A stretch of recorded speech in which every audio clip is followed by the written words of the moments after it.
I'll be speaking on excessive weight loss after Roux-en-Y gastric bypass and 1 anastomosis gastric bypass. And I'll be speaking on the incidence, etiology, how to evaluate a patient and how to manage them. And finally, how to prevent this complication. So before I come to the definition of excessive weight loss, let us have a look at these basic definitions of various parameters that the ASMBS has recommended. All these parameters, at least there are five parameters here, and 4 of these 5 parameters are essential to be recorded in every bariatric study. So the first thing is that initial mean BMI of the cohort.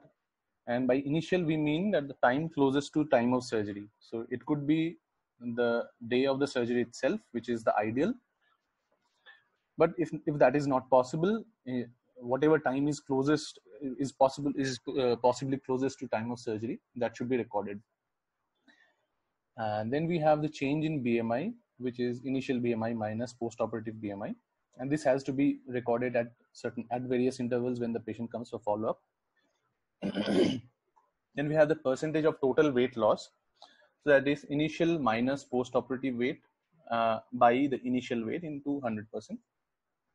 And next, out of these next two, either one has to be recorded. That is either percentage of excess weight loss or percentage of excess BMI loss. So excess weight loss is the weight at any point of time minus the ideal weight. And the ideal weight is the weight corresponding to a BMI of 25 kg per meter square. And so percentage of excess weight loss is the excess weight divided by the initial weight minus ideal weight as a percentage. And similarly, percentage of excess BMI loss is the initial BMI minus post-operative BMI, that is the excess BMI of the patient, by the initial BMI minus 25. 25 is the ideal BMI. So this is the chart that the ASMBS paper has provided us with. Unfortunately, the weight is recorded in pounds here. So I have tried to convert them into kgs for at least a few landmarks of, let's say the average Indian male is around 5 feet 5 or 5-6 inches. And that corresponds, the ideal weight for that height is around 70 kgs. And for an average Indian female whose height is around 5 feet 1, the ideal weight is around 60 kgs. And let's consider a very tall person, say 5'10", 5'11". So for that, an ideal weight of this person would be around 80 kgs. So when in the OPD, if we don't have an ideal weight chart, we can have a rough estimate of the patient's excess weight loss by remembering this chart, by remembering these 3 values. Okay, so what is excessive weight loss? What is excessive? By definition, excessive weight loss is more than 100% of excess weight loss. Okay, but the problem with this definition is it doesn't specify any time. So at what time 100% excess weight? Is it 3 months after surgery, 6 months, 1 year, 2 years, 3 years? That is not specified here. Another problem is that if, let's say, if more than 100% is excess weight loss, then by definition, 101% of excess weight loss is excessive, but 99% is not excessive, which clinically doesn't make much sense. There's another definition I found somewhere that the BMI less than 18.5 kg per meter square is excessive weight loss. But again, this is quite fallacious. As you can see, this definition is normal for a normal person. So less than that, we usually term as malnutrition. But for a very obese person with a BMI more than 50 or 60, this is a very low BMI, and to reach this BMI, the patient would be very severely cachectic. And we don't want to detect the complication so late. Okay, so I don't think this applies much. Also, in the definition, we don't take care of what the initial BMI is. For example, a person whose initial BMI is, let's say the ideal BMI is 25, And person whose initial BMI is 35, for that person to reach a BMI of 25 is quite possible. But for a person whose initial BMI is 65, and a decrease from 65 to 25 is a huge jump. Okay, so if we consider a single number as target, then we'll be missing a lot of patients who will actually have excessive weight, who will clinically have symptoms of excessive weight loss, but by definition may not have excessive weight loss. And we'll see how in the coming slides. So what I intend to say is that the rapidity of weight loss is an important factor we have to consider. And instead of just considering 100% excess weight loss or more than 100% excess weight loss as a definition, what is clinically more relevant is the associated finding of hypoproteinemia. And more importantly, even we will see that even hypoproteinemia is not present in all patients. More importantly, what is clinically relevant is presence of cachexia, edema, hair fall, all these signs and symptoms of malnutrition. So as I was talking of this rapidity of weight loss, let us have a look what the normal timeline of weight loss is in after a bariatric surgery. So for the first 2 to 3 months, the weight loss is around 5 to 15 pounds or about 2 to 7 kgs per week. And then after 6 months, the rate of weight loss decreases to 1 to 2 pounds, that is about 0.5 to 1 kg per week. So for a patient who has undergone a sleeve gastrectomy or Roux-en-Y gastric bypass, that patient will lose about 1/3 of his excess weight by about 3 months and half of his excess weight at about 6 months. At the end of 1 year, excess weight loss is around 65%. Okay, so this is a rough estimate, and probably this will be a little less for a sleeve gastrectomy and a little higher maybe for Roux-en-Y. And at the end of 1.5 years, the patient usually reaches the maximum excess weight loss. So at the 1.5 to 2 years, that is about 70%. Again, it could be 65 to 75 roughly. And then that either remains constant or usually the patient tends to gain a little weight later on. But usually there is no further weight loss. And these values will be a little higher for OAGB. Okay. So this is a case, but it is a very early case report published in 2000 and reporting severe malnutrition after bariatric surgery. This is a 48-year-old lady who underwent of BMI 53. Initial BMI was 53, who underwent Roux-en-Y gastric bypass. And 10 months post-operatively, her weight became 65 and her BMI is 26. But she was cachectic and her albumin was 3.7.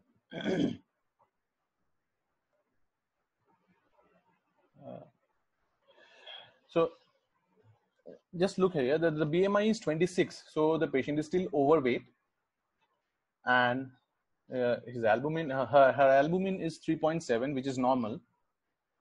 But what we have to see here is that time after surgery. So 10 months into surgery, she has already lost so much weight. So that is important. The rapidity of weight loss is important. So in spite of being in the overweight category and a normal albumin, the patient is cachectic. So that is important. Hello, Aditya, may I intervene? Yes. Yes. Why we are saying cachectic? What do we mean by cachectic here? Does the patient having malnutrition or albumin is okay? So this is the term that the authors have used, and I guess it means for what physical appearance, or they have defined it as cachectic? They haven't gone into details. I mean, there are some other reports where I'll show you. I'll tell you what the specific clinical findings they have. But this paper, they just mentioned cachectic, and I guess that they just meant muscle wasting, I guess. Maybe. Okay. Lean body mass maybe. No, lean body mass specifically wasn't mentioned. If it was, I would have mentioned that. But they just mentioned they made it a very qualitative remark. Okay. So coming to the incidence of excessive weight loss, so we'll deal with them separately for Roux-en-Y and OAGB. For Roux-en-Y bypass, there is very little literature on excessive weight loss. I had to work really hard to find any information on this. So this is one article published in 2004, where the authors have reported 11 patients out of a series of 236 patients who had Roux-en-Y gastric bypass. And these 11 patients, they have reported severe protein calorie malnutrition. Mind you, this is not excess weight loss by definition, but and they have defined severe protein calorie malnutrition as presence of any three of these 5 parameters, that is hypoalbuminemia, anemia, edema, inability to walk, and difficulty in performing simple tasks. So the last two would, it is like fatigue or whatever. So so we can see the incidence is of severe protein calorie malnutrition is 4.7% in this series. The initial BMI was 54.6 and it came down, and the average BMI at the time of when the patients presented was 31.4. So note this, that the patients are still obese, right? And still they are having protein calorie malnutrition. Okay, so obviously most of these patients won't have excessive weight loss by definition. All right. However, most of these patients, the average albumin level was 2.4, and 45% patients had edema. 6 patients required hospitalization, and 4 of these patients had gastric stenosis. Of these 4 patients, 3 underwent surgery for gastric stenosis, and one was managed endoscopically. And 4 patients required a reoperation. 3 patients already I told that and for gastric stenosis, and 1 patient required a reoperation, required some knee surgery because of osteoporosis, and 2 patients died. Right. So this is another series. This is a long-term follow-up of Roux-en-Y gastric bypass by Higa et al. And here, out of 242 patients, 13 patients had 100% excess weight loss, more than 100% excess weight loss, that is 5.4%. Okay, but again, important to note is that, out of these 13 patients, 6 patients had were clinically and nutritionally intact. So that means it was not of much consequence, the excessive weight loss. Okay, 2 patients had marginal ulcers, and in these 2 patients, the marginal ulcer resolved with treatment, with conservative treatment, of course. And 1 patient had a symptomatic gallstone disease and internal hernia, and underwent surgery for which, and the patient and the excessive weight loss was resolved after that. 2 patients died of malignancy, and 2 patients were lost to follow-up. So again, 1 or 2 things to note here, that 6 patients were clinically intact and 2 died of malignancy. So malignancy is also a cause that can present with excessive weight loss. So it need not be due to the bariatric surgery itself. Okay. So coming to incidence of OAGB, incidence of excessive weight loss in OAGB, roughly the incidence, I would say, is around 1% in the reported series, which is very surprising because OAGB, we know, is a more malabsorptive procedure than RYGB, and we have seen the incidence in RYGB is around 5%. I really don't know how to explain this, but so let us have a look at these papers a little closely. So this is by Carballo, 1200 patients, and the authors reported hypoproteinemia. They have not reported excessive weight loss. Okay, so the incidence is 1.2%, and the authors have used a BP limb of more than 250 centimeter in all the patients, but the common channel length was again more than 250 centimeters. So they have measured the total small bowel length for all 1200 patients. And because the common channel length was more than 250 centimeter, the excessive weight, the hypoproteinemia was just 1.2% and not very high. And all of them were managed conservatively. None of the patients required revision surgery. In other series, Chevalier has reported a 0.2% rate of malnutrition, very low.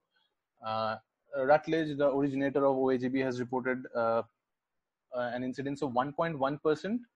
So, and he has reported excessive weight loss with malnutrition. So this is not simply malnutrition or simply excessive weight loss, but a combination of 2. Lee has reported 9 cases, that is a 0.7% incidence of patients who had conversion or reversal for malnutrition. So again, we don't know what the exact number of percentage of excessive weight loss patients were. Noun has, in a series of 1,000 patients, he has reported 4 cases only of excessive weight loss, and this is the only series, I think, where excessive weight loss was reported.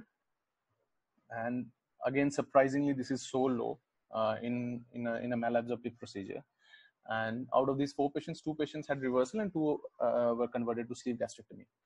And again, Muzela has reported a very 0.1% rate of reoperation for excessive weight loss. This is an Indian paper where 3.8% patients had severe hypoalbuminemia, less than 2.5 gram per dl. And all of these patients had a BP limb length of more than 250 centimeter, suggesting that such a limb length is not required and will lead to complications. But one thing I found out in this paper is that I found this very surprising, that all the patients, all 473 patients, they have reported that all of them had excess weight loss more than 90%, and yet the mean excess weight loss was 92%. So the range seems to be very small here, and I don't think the data are absolutely true here. And there's a paper from Iran where the authors have reported 9 patients, there is a 4.7% incidence of protein calorie malnutrition. Of these, 7 patients had a revision surgery. So this is a randomized trial of 600 patients, and there were 3 arms: sleeve gastrectomy, Roux-en-Y, and OAGB. And this is by the group by Ruiz Tovar and Carballo from Spain. And there were 200 patients in each arm. So I have just dealt with the OAGB arm here.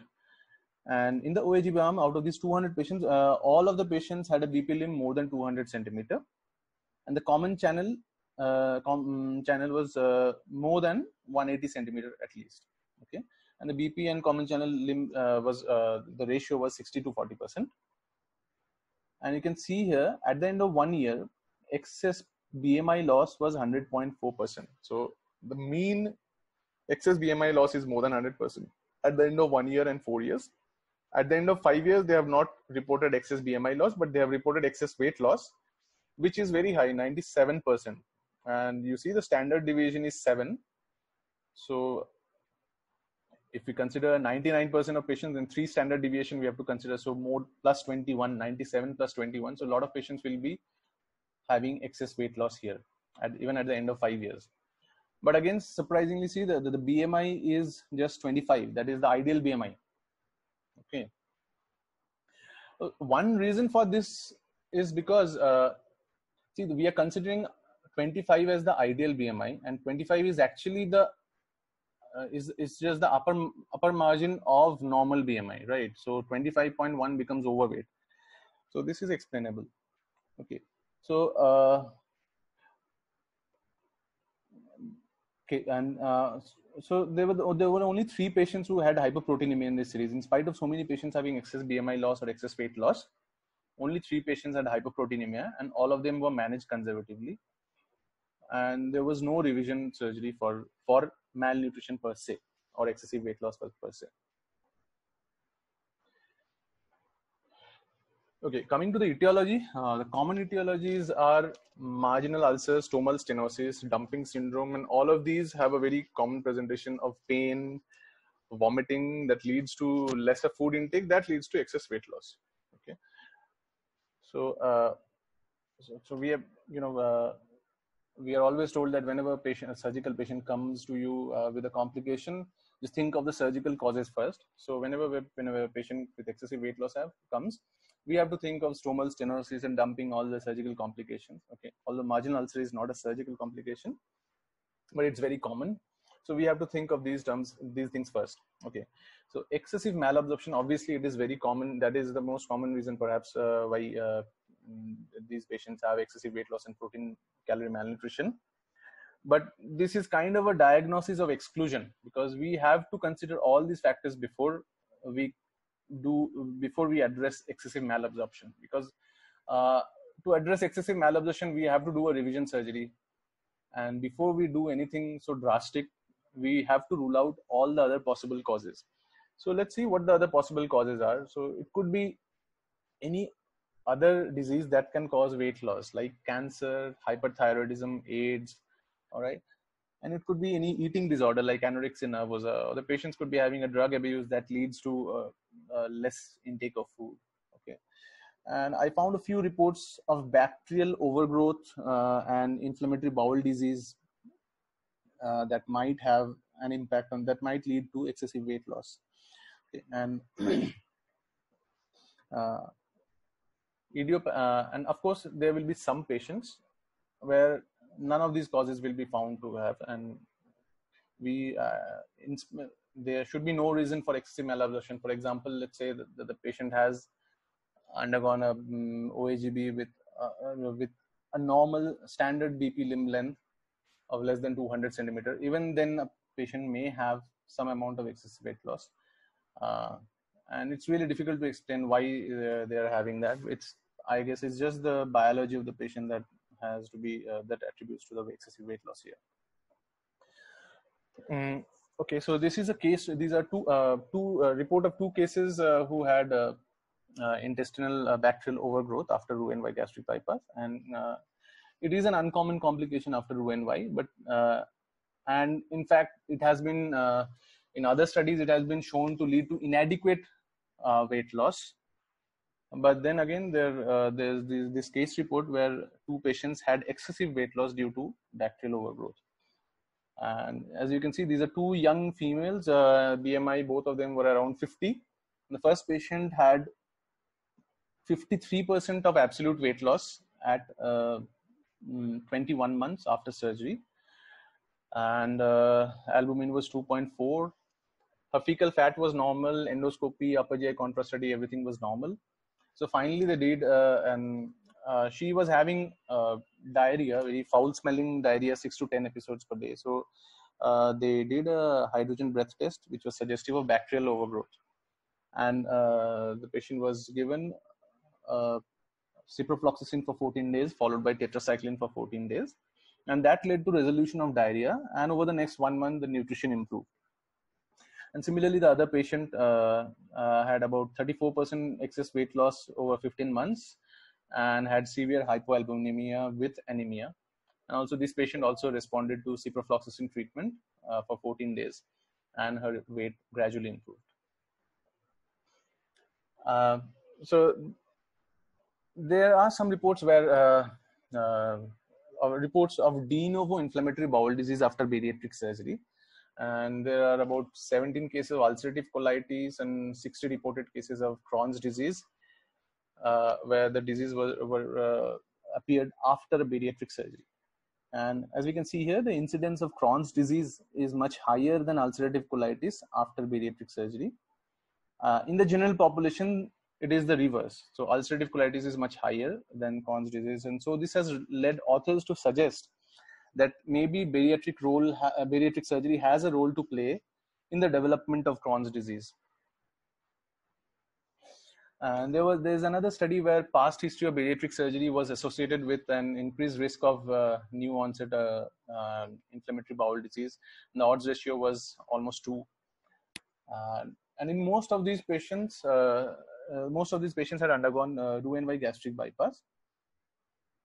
And these IBD symptoms appeared about 1 month to 16 years after bariatric surgery. It's a huge range, and various mechanisms of de novo IBD have been proposed that include altered gut microbiome that leads to exaggerated intestinal inflammation in individuals who are already genetically predisposed, maybe. Or some authors have said that the disease is already present in a preclinical or dormant stage in these patients, and after they undergo bariatric surgery, the disease becomes apparent somehow. And there have been other theories of loss of gastric defense leading to exposure to toxins and chemicals to the small bowel mucosa, and similarly dumping of gastric contents into small intestine leading to exposure of small intestinal mucosa to toxins maybe, and release of cytokines from fat during rapid weight loss. But mind you that these are all just speculations with no definite evidence. But the point is that we have to think that when a patient comes with excessive weight loss, this is also something we have to bear in mind, that the patient may have a de novo IBD that has caused the weight loss. So it may not necessarily be because of malabsorption or because of the surgery per se. Okay, and maybe just addressing the IBD will give symptomatic improvement in the patient. So this is a review by Dr. Kamal Mahawar of small bowel. And so now we're coming to the most important aspect of malabsorption leading to excessive weight loss. And the most important topic of discussion here is most controversial topic of discussion is the small bowel limb length, the length of the BP limb, the alimentary limb, and the common channel, and the total small bowel length. All these lengths are very important factors here. So small bowel Roux-en-Y gastric bypass can be broadly categorized into two types: distal gastric bypass and proximal. So distal gastric bypass is where the common limb length is fixed and it is usually short, that is usually less than 200 centimeter. Okay, in fact, in some studies, this is even less than 100 centimeter. And this can be of two types: biliopancreatic limb based, where most of the remaining bowel is used as a biliopancreatic limb, or alimentary limb based, where most of the remaining bowel is used as an alimentary limb. Okay, but nowadays this is almost obsolete, so no one does a distal gastric bypass these days. So a proximal gastric bypass is where the common limb length is usually not measured, and we measure only the alimentary and the BP limb length, and the combined length of and therefore it is assumed that the common limb length is usually 200 centimeter, more than 200 centimeter here. So what we measure is the combined alimentary and BP biliopancreatic limb length, and for a standard proximal gastric bypass, it is 131 to 200 centimeter. This is what we do also, and it can be a short variant where the length is less than 130 centimeter, or an extended variant where the combined length is more than 200 centimeter. So the authors did a review of all these procedures, and they found that for distal gastric bypass, if it is biliopancreatic limb based, there is a significant risk of protein malnutrition depending on the length of the common channel. And if it is alimentary limb based, the protein malnutrition risk was about 1 to 4%. They have not mentioned specifically exactly the incidence of malnutrition here, but I did not go into the individual studies because we no longer do these procedures and it is not that important nowadays. And standard limb is obviously what we do, and there's a short limb variant also, and it has been found that, so short limb is less than 130 centimeter, right? So it has been found that a length of 130 centimeter in super obese, or even in non-super obese patients, if the combined length is less than 100 centimeter, then the weight loss is not satisfactory. But that's obviously not part of this discussion here. So what we expect is that if in the extended variety, where the combined length is more than 200 centimeter, there might be some significant malnutrition, but the reported studies don't report, and the studies reviewed in this article, they have not reported any significant malnutrition, which the authors say that could be due to type 2 error due to small sample size, or maybe it was because the majority of the length in the of the extended limb was used as alimentary limb and not as biliopancreatic limb. Okay, so the authors have said that more important than the concept of biliopancreatic and alimentary limb is the concept of the common channel, because that is what leads to the malabsorption. And total small bowel length, because the total small bowel length is measured only for distal gastric bypass, and most surgeons who are performing proximal gastric bypass are not measuring the total small bowel length. Even we measure only the combined alimentary limb and the Roux-en-Y and the Roux limb. We measure the proximal bowel. We don't measure the distal bowel. So the authors have reviewed all the studies where the total small bowel length has been measured, and it was found that the total small bowel length ranges from 300 to 900 centimeter. But of course, this is in obese patients. Okay, so the obviously the corollary from here is that if we bypass 200 centimeter routinely, we might leave behind a lot of patients with a very short common channel, leading to malabsorption. But obviously, in practice, we don't find so many patients presenting with malabsorption after Roux-en-Y gastric bypass. The reason is because it has been found that obese people usually have a greater small bowel length than normal population. Again, this is a controversial issue because some other studies have reported that there is no difference in small bowel length between obese and non-obese. But at least according to this review, these are the papers where small bowel length, total small bowel length was measured in all patients, and as we can see here, the mean small bowel length is quite high in all these patients. Okay, and only in one series, the smallest small bowel length was 302 centimeter. The smallest length in the rest of the series is quite high, which will probably not cause significant malabsorption, but only in this series. So maybe if we don't routinely measure the total small bowel length, there will be this odd patient who will be predisposed to a risk of malabsorption.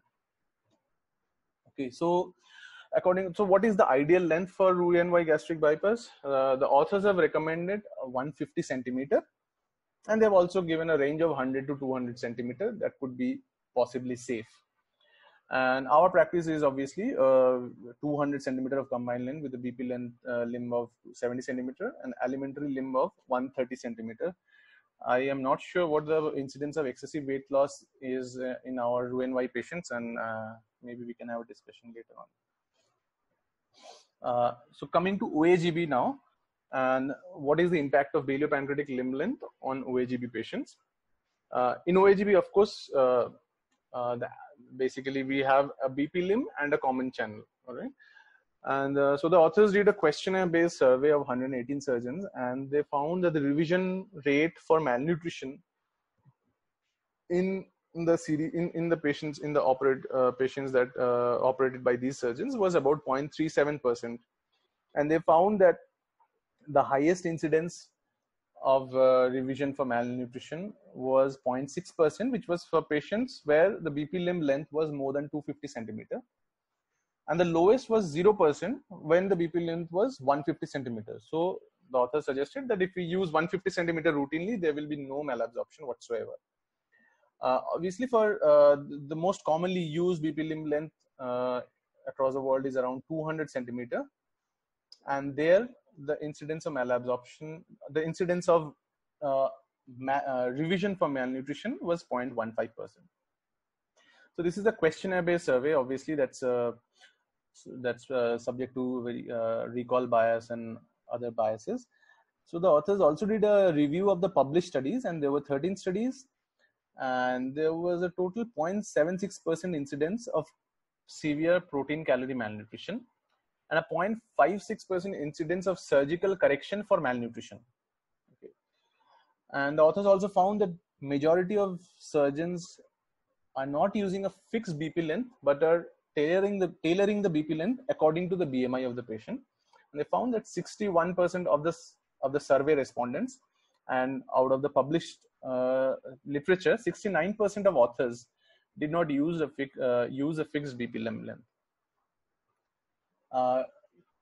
Our data on OAGB, we have had 68 patients, 68 primary OAGBs up to May 2019. And we have had just one excessive weight loss out of that. And fortunately, it was not associated with severe malnutrition. And the patient had an excess weight loss of 126% at 1 year with conservative management, that is dietary modification and everything. That came down to 101% at 3 years. But again, there's a word of caution here. We have a hypoalbuminemia incidence of 24% at 1 year and 30% at 3 years. although the number of patients at 3 years is very low. So, but fortunately, again, that the hypoalbuminemia is mild, and none of the patients required any surgery for that. So, when a patient presents to us with excessive weight loss, how do we evaluate? So, the first thing we have to do is an upper GI contrast study and an upper GI endoscopy. And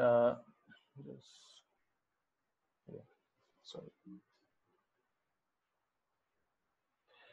And to look for marginal ulcers, gastrojejunostomy stricture or stenosis. And then we have to do a thorough evaluation by a dietitian, by a psychiatrist, and also by a clinician, actually, to rule out concomitant diseases like thyroid problems, IBD, etc. So we have to rule out all these eating disorders, psychiatric problems, and we have to do a detailed food log and document what the patient is taking daily. Okay. And at the same time, we have to do all lab investigations to look for deficiencies of micronutrients and macronutrients and replace them accordingly. So Akusoba et al. Have given an algorithm for management of excessive weight loss after Roux-en-Y gastric bypass. And as we have already discussed, so we do an upper GI contrast study and endoscopy first and rule out strictures, marginal ulcers, and etc. And then we do a psychiatric evaluation, and we see whether the we do a dietary evaluation as well. We see if the calorie intake is adequate. If it is not, then we do dietary modifications, right?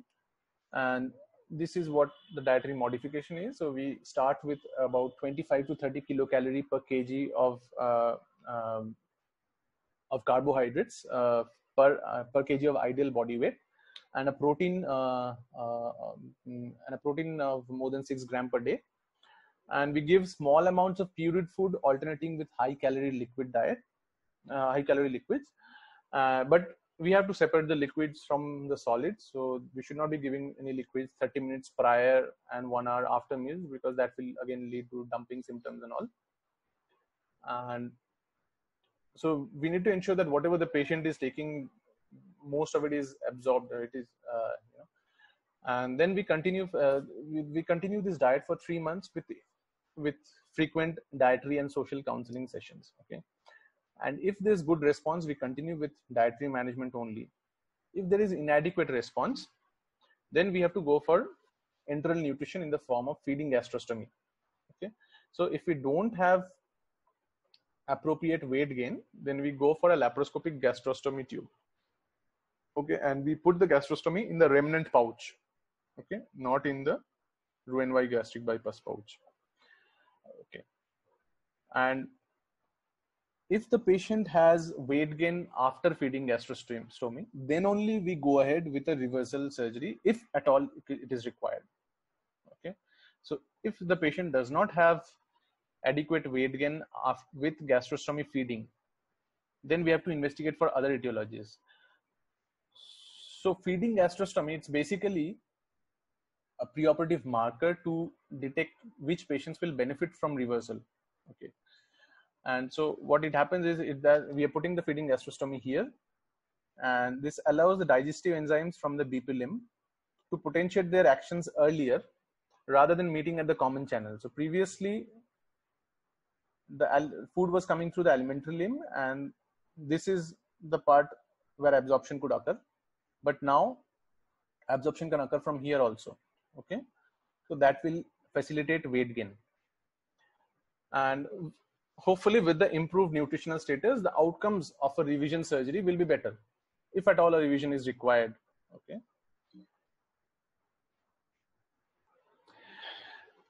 So coming to the management now, for Roux-en-Y gastric bypass, if we decide to go for a reversal, these are the options. We can reverse to the normal anatomy, we can convert to a sleeve, or we can just simply increase the length of the common channel.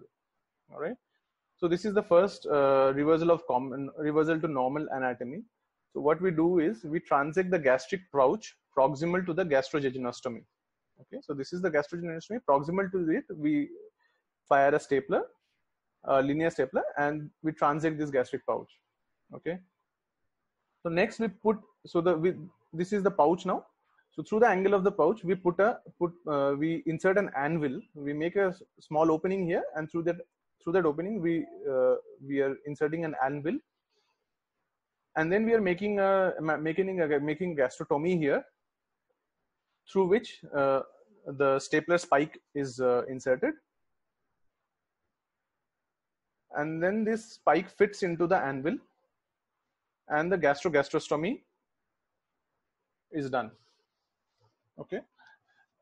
So next, what we do is we transect the biliopancreatic limb of the jejunostomy here, and then we anastomose this to this previous at the other end of the roux limb. Okay, so we have transected it here, and then we anastomose it to this other end. So we can also convert it to a sleeve gastrectomy. So this is the original Roux-en-Y configuration. So here again, we divide the gastrojejunostomy first, and then we dissect the greater curvature like we do in sleeve. And then we, using a circular stapler, we do the gastrostomy. Okay, so we join the previous pouch and the remnant stomach here. And after that, we complete the sleeve gastrectomy. We remove the body and fundus after that.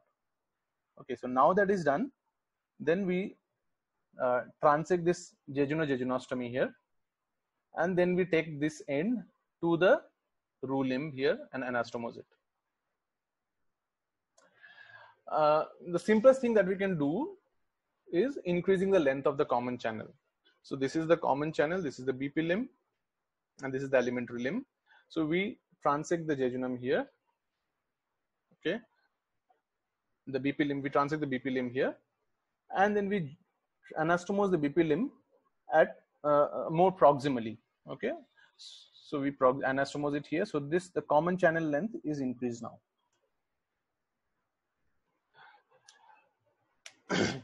So coming to management of OAGB after OAGB in cases of excessive weight loss. This is again in the review by Dr. Mahawar.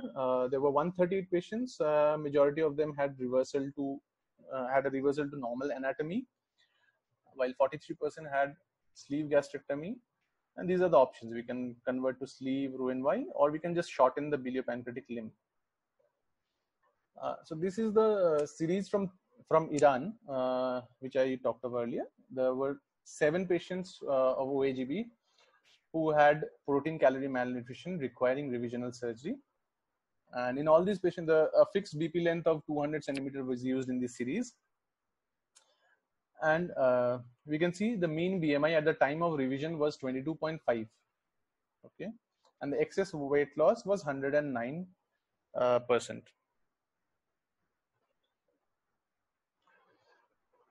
Again, there's an interesting thing to note here. These are the 7 patients. All right. So just look at the first 2 patients. The BMI at the time of revision for the first patient is 18.3, and excess weight loss was 149 almost %, and albumin was 3 gram per DL. Okay, so BMI is 18.3, albumin is 30. Albumin is 3 gram per DL. For the second patient, the BMI was much higher, 23.4. Excess weight loss was lower than this patient, but the albumin is much lower. It's 1.7. Okay, what I'm trying to emphasize here is that all these things will not necessarily correlate. Okay, so we have to look at the constellation of signs, symptoms, and lab values, and just one parameter of more than 100% excess weight loss is not sufficient, or one parameter of hypoalbuminemia is not also an indication for surgery. So we have to look at everything together. Again, see in this patient, this is the 4th patient, the BMI is 30. Okay, so 30.2, that's actually obese. It's still in the obesity range, and the excess weight loss is not much. It is about 81%, which is quite normal after OAGB, and yet the albumin is 2.4. Okay, so maybe this patient was operated because of some other factors. Maybe this patient had edema or cachexia, whatever. So of these 7 patients, 5 had gastrostomy and 2 patients had reversal. And overall, 5 patients, in 5 patients, edema and fatigue completely resolved at 1 month, and hypoalbuminemia and anemia normalized at 2 months. And there was 1 patient who developed liver failure and expired after surgery. And 1 patient developed severe steatohepatitis but ultimately recovered. Okay, so these are the 2 patients that had problems. So this last patient died, and they did a pathological autopsy in this patient, and they found that the alimentary limb length was 108 centimeter, and the total small bowel length was 308 centimeter. Okay, so here we can see the importance of small bowel length. Although we must consider that the small bowel length in a cadaver and in normal patients will be different. Okay. In this patient, the patient who recovered from steatohepatitis, the alimentary limb length was 350 centimeter, and it was alimentary limb length was measured in 3 of the remaining 5 patients, and in those 3 it was around 300 centimeters. These are the for OAGB reversal or revision. These are the various possibilities. So most commonly we would convert to just restore the normal anatomy. So there we have to do a gastrostomy, and then after that we can either do any of these 2 ways. So the gastrojejunostomy can be separated, maintaining a jejunal loop, or it can be resected. The gastrojejunal anastomotic site can be resected, and then an end-to-end jejunojejunostomy can be created here. So we can convert to a sleeve gastrectomy. So for that, what we have to do is we have to anastomose the pouch to the antrum. So we anastomose to the pouch to the antrum here, and after that we remove the fundus and the body like in sleeve gastrectomy, and then we can deal with the jejunojejunostomy as previously, like these 2, either this or this. Or we can convert to Roux-en-Y gastric bypass. So the simplest thing would be to divide the BP limb proximal to the gastrojejunostomy and do a side-to-side jejunal anastomosis. Okay. However, we can make the Roux limb even shorter. So we resect the distal pouch, separate the gastrojejunostomy, and then proceed. Or we can completely resect the gastrojejunostomy site with transection of the jejunal loop and then recreate the gastrojejunostomy. These are the various options that have been reported in the literature. This is something not related to our discussion topic, but I just came across this while doing the literature search, so I thought I would share this. Sleeve gastrectomy excessive weight loss is usually not associated with sleeve gastrectomy, but there's just one case report here of a 22-year-old lady with BMI 46, and this patient developed severe loss of appetite post sleeve gastrectomy, and at 1 year after surgery her weight decreased from 135 to 65 kg, and she was started on supplements. They did some imaging, endoscopy and everything to see what was wrong, but nothing was found. She didn't have any eating disorder. They did a psychiatric evaluation, and her BMI kept decreasing, and then she had to be started on NG feeds. So finally they did a gut hormone assay and found very high levels of peptide YY and active GLP-1, and the patient was started treatment with octreotide, and initially for 2 months they gave octreotide thrice a day, and then they gave long-acting octreotide for 4 months, and after 6 months her BMI finally improved, and her weight she began to gain weight. Okay, so to summarize, prevention of excessive weight loss is much easier than curing it, and because there is no way to predict which patient will have excessive weight loss, we have to stick to a very stringent follow-up protocol, like we do at our center, that is 1 month, 3 months, 6 months, 12 months, and annually thereafter. So for the initial 1.5 to 2 years, the follow-up has to be really strict. Okay, and we have to give proper dietary advice to the patients, that they have to chew the food properly before swallowing. and separate the meals from liquids so that so as to avoid dumping symptoms. We have to give prophylaxis for marginal ulcers. The patient should stop smoking, and they should be given proton pump inhibitors. Of course, we have to resort to a good surgical technique so that there is no loss of a lack of vascularity in the gastrojejunostomy, which can lead to GG stenosis. And of course, we have to keep in mind the concept of BP limb length and everything. Although it is still controversial and a lot of research is still going on, but we have to bear in mind this thing. So if a patient finally presents with excessive weight loss, we have to rule out all the possible causes of excessive weight loss. And then we can follow the algorithmic evaluation as shown by Akusobo et al. And then manage the disease and manage the complication in a timely manner. And because as we have seen that the data in the literature is very heterogeneous, and excessive weight loss is not reported widely, we have to do a proper data collection in these patients. So my take-home message would be that excessive weight loss, if we go by the definition, is quite common. So it may be around 5%, but clinically relevant excessive weight loss is not that common. But however uncommon it is still a very undesirable complication. There's in one paper, Dr. Mahawar has made this remark that an inadequate weight loss after bariatric surgery is much more acceptable to patients, their relatives, and to the surgeon than an excessive weight loss. Okay, so we have to make all efforts to prevent excessive weight loss, and therefore have a very strict follow-up protocol for early detection of this. Okay, we have the Sanskrit phrase "sarvam atyantam garhitam," which means that nothing, anything, in too much of anything is toxic. Okay, so we have to keep everything in moderation, and there are many antonyms of the word excessive, and these are the various antonyms that are found in the literature, in the dictionary. But I feel that the most appropriate as far as bariatric surgery is concerned, while we are dealing with patients, is that we have to be sensible. Thank you. Thank you for a very concise, very elegant presentation, well, connected slides, and so one of the more important issues was the question of GI food intolerance, which did not find sufficient mention except for the more severe complication of stenosis.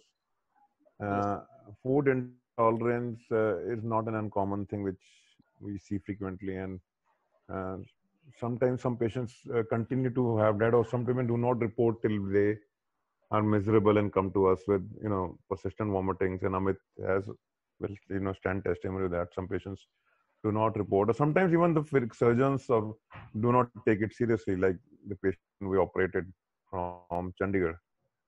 So what you said about rigorous follow-up and timely action is extremely important. And yes. I think the food intolerance part, especially the patient continues, the common thing is we eat and we vomit. So whatever we eat, we vomit, and then we have to ask that point and evaluate them for serum albumin and their general well-being. Because sometimes we feel very happy. I remember in the early phase of my career, when we remember patients lost so much weight, we feel happy. And always be beware of a patient who's losing weight rapidly. What you said at the end was sensible weight loss, a sensible expectation. So sometimes excess is bad. When I now feel worried when a patient says, "I've lost 20 kgs in a month," although you did show something like 3 to 7 kg per week, 1 to 7 kg per week, which I would found as a bit too much. Only in very super obese you will find that sort of weight loss of 7 kg per week. But when I'll get worried if a patient loses 5 kg per week, sort of a thing. So I think we must always not feel happy about excessive weight loss, and right from the beginning start thinking of reasons why they are losing this weight rapidly. Except in a few where people are very active, some of the youngsters are very active and they may lose more because of their high, physical activity and gymming and all that. But majority with sort of moderate amount of activity, as is the norm. If there is an excessive weight loss, think of various causes. Yes, sir. Nice presentation. Yeah, good afternoon, sir. Nice presentation, Dr. Aditya. Please, can we go to the slide where you have shown the second article, Dr. Higa's article? Yes, sir.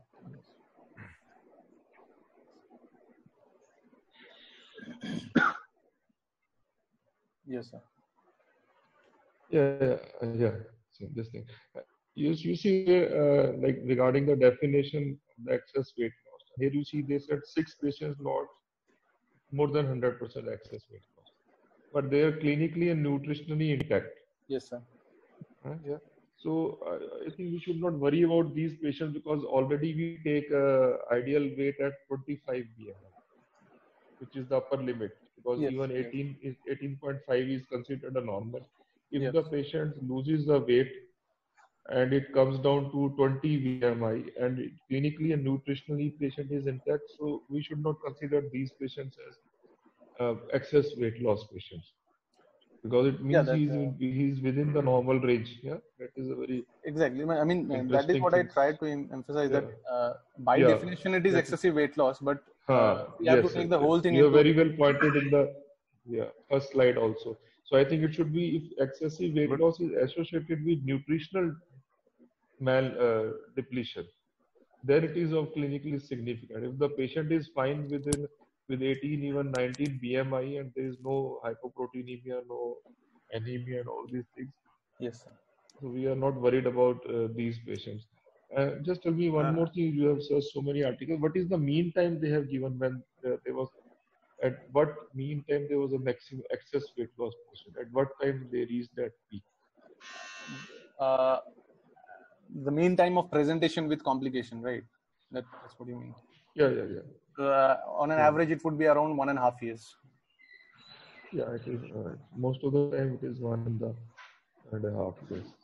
What surprises me about this Higa's paper is that Dr. Higa uses a very moderate limb length. I think if I remember correctly from one of his talks, that he uses 30 and 100 or 50 and 80, something like that. 50 and 75. Yes, sir. Yes, 50 and 75 or 30 and 100. Yeah. 25 to 50 is BP limb, and rule limb we take around 75 to 100. That is very small. Yeah, that's what. So the use is very modest limb length. But his pouch is also very small, sir. He makes only 15 to 20 cc volume pouch. One of the very small pouches. Okay, that may be reason. That may be the reason. But that point has not.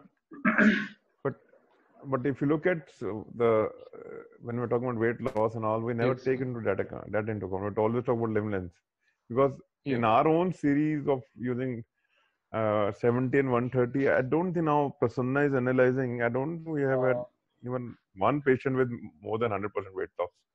Although our pouch is a bit, liberal. Sir, so it may mean that a pouch is more important than a limb length. Yeah, pouch is also, I think, because a small pouch, and their anastomosis classical description is only 1.5 to 1.7 centimeter size. No, I've seen Americans do that. In fact, if you look at their GJ stenosis rate, and I don't know whether you remember the earlier publications, it was said that a certain percentage of GJ stenosis is desirable, because that is the only way of ensuring a narrow stoma. If you're not having any GJ stenosis, that means you're making a very liberal GJ. Very liberal GJ. I remember reading through those publications in the initial part. And then their theory came that if there is GJ stenosis, you do a dilatation, they dilate too much. So GJ stenosis is not desirable. And I was in US, it's very scary when they create that GJ stenosis. So small, 1 to 1.1 centimeter. But that theory has changed a little bit now. This is Higa? Yes, sir. 100 centimeter rule length for use of pre-operative, and 100 centimeter use of pre-operative. Wow, that's the message. But he keeps saying in his own talks, there's no point in going above 100. I've heard him at least on 2 occasions when he has said that increasing limb length, a rule length beyond 100 centimeters doesn't help much. Yes, sir. Yes, He has used he's he used 150 only for BMI more than 50. No, that's all right. That's what, but I think he keeps saying that always in his Okay. talks that yeah. It's we have to he give a said that standard. He just keeps saying, he always says, yes, keep sir. it standard for this. Doesn't make a difference. For And Hemant, it you is would only the agree. bypass. You heard this. What they say that in the initial phase, that is 1.5 year, you may have a more rapid weight loss, but ultimately it stabilizes whatever is the length. That is their concept.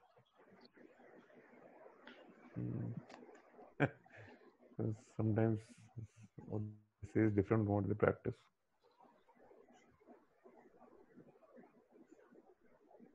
Hello, But this Dr. point has been Good debated. evening, I mean, sir. and I'm very clear that he has said that. I mean, in multiple. Yeah, hi, Amit. Good evening, sir. Sir, How's the Doctor, it's a patient very doing? nice presentation. Good evening. Sir, she was discharged on second post-op day and doing very well. She'll come tomorrow to my Congratulations, OPD. sir. Thank you, sir. Congratulations. Sir, I have one question from Dr. Aditya. He had mentioned one case of OAGB which had excessive weight loss. I failed to remember there was any case of OAGB with excessive weight loss. In our series, Yes, sir. Yes, sir. there must I mean, be, because he has taken from this is- recent data is compiled. This is from. Can you tell me the name of the And I don't know name the of the name of the patient. You This won't is know. from Devnish's thesis, I think. Okay. And of course, it was not clinically that secondly- significant.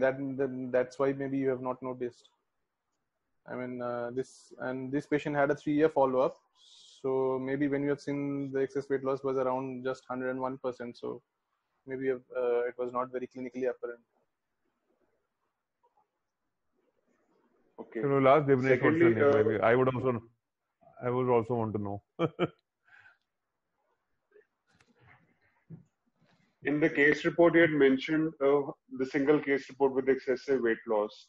For sleep, Have they reported the BP limb length and any stoma size they have performed? which one? The first case report in which Dr. Hemant had asked for about cachexia. Just a minute.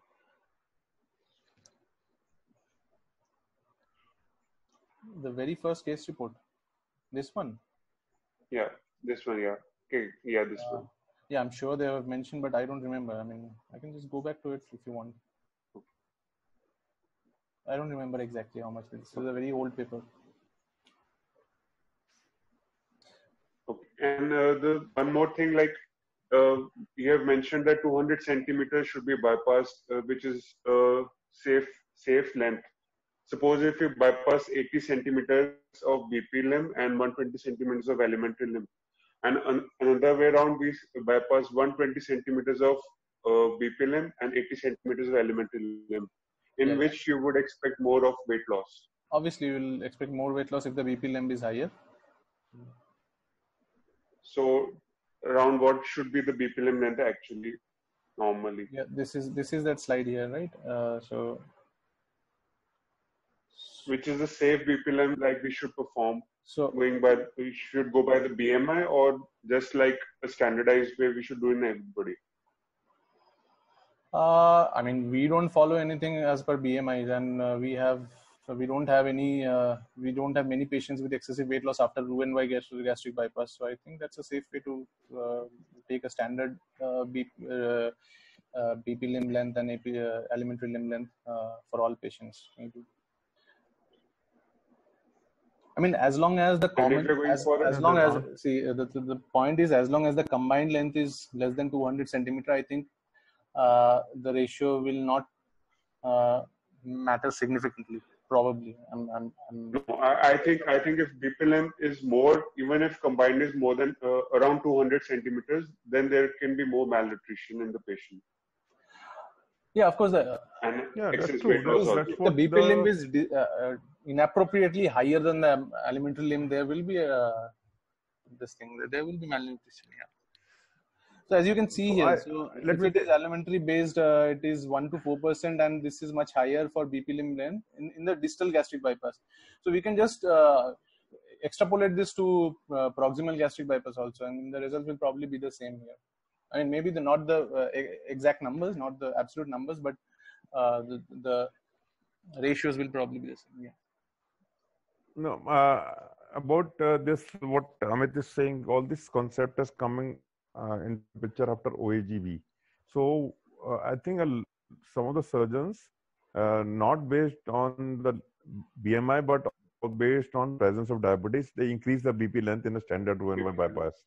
So I've seen surgeons doing 100 centimeters BP limb and 100 centimeter elementary limb, or more of BP and less of elementary if the patient is badly diabetic, rather than a BMI based differentiation.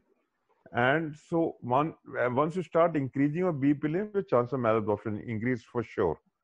Whether it has any effect on weight loss, I don't think there are any studies. In fact, if you look at Dr. Nimeri's presentations, Amit, if you remember, he used to talk about total elementary length. Total elementary length. And not the BP. So I think the BP limb is more related to the metabolic impact as well as nutrition deficiencies rather than a total impact on weight loss. This is what I gather from all these presentations, various presentations. But one thing we must keep in mind about the measuring the common limb length. You know, in bariatric surgery, the safety comes first, and people keep saying about measuring the total limb length. But if you look at some of the papers, the number of missed perforations as a result of measuring the total limb length is not innocuous. So, for example, a paper presented by one of the fellows from Lee's group from Taiwan, I heard it in Madrid. So they had a paper on measurement of total limb length at a particular ratio and all. And there are cases of 3 perforations out of some 150 cases or 200 cases. I will never accept that sort of a picture. Even with me, you know, I mean, unless, you know, I don't see any significant problem with our way of working.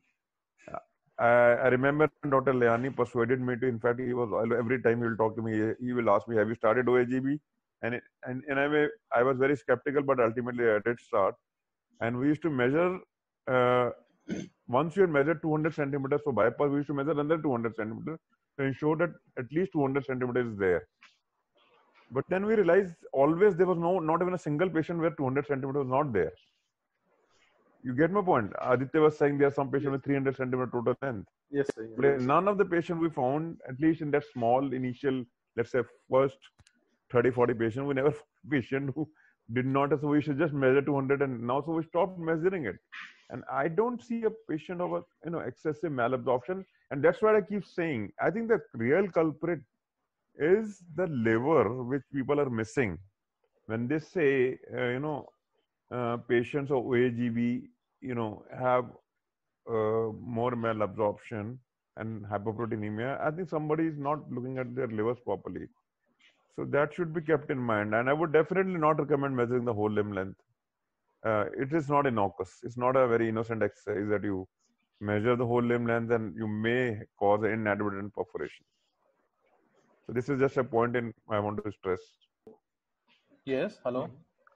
Dr. Aditya, like we follow 200 centimeters of BP limb in OHEB. Yes. So now many surgeons are going down to 180 and even 150.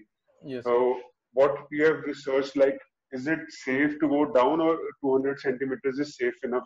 Because I have not seen even a single excess weight loss or hypalbuminemia. I have seen with liver problems, of course, but not primarily because we have bypassed 200 centimeters and excess weight loss or hypalbuminemia was occurring. So do you recommend going by 200 centimeters, or we should go down to 180 or 150 to make it more safer for the patient? I don't know about. I mean, Dr. Kamal Mahawar he's a very strong proponent of 150 centimeters. If you look at Kamal's paper, there are 6 patients out of 3,000 patients. Go back to his slides. There are only 6 patients out of 3,000 some 100 patients. Previous slide is previous. Yeah. So 6 patients out of 4,000 patients. Okay, with malnutrition, we don't know what is the degree of malnutrition in these 6 patients. Okay. Yes, sir. And we don't know what is the liver situation in these patients. I will not be worried about this figure. I'll not be very worried. In fact, there will always be some patient who will not take vitamins and proteins. So, Yes. and I would be very skeptical at some of the data which is 0%.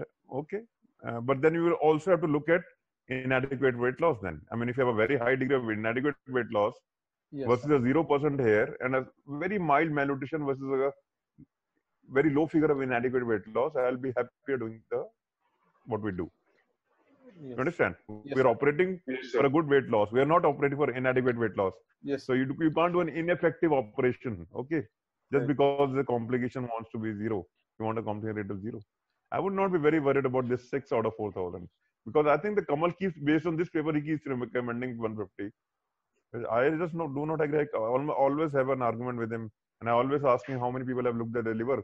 And I always say I've seen videos from experts doing OHGB in frankly cirrhotic liver, which is like absolutely not a done thing.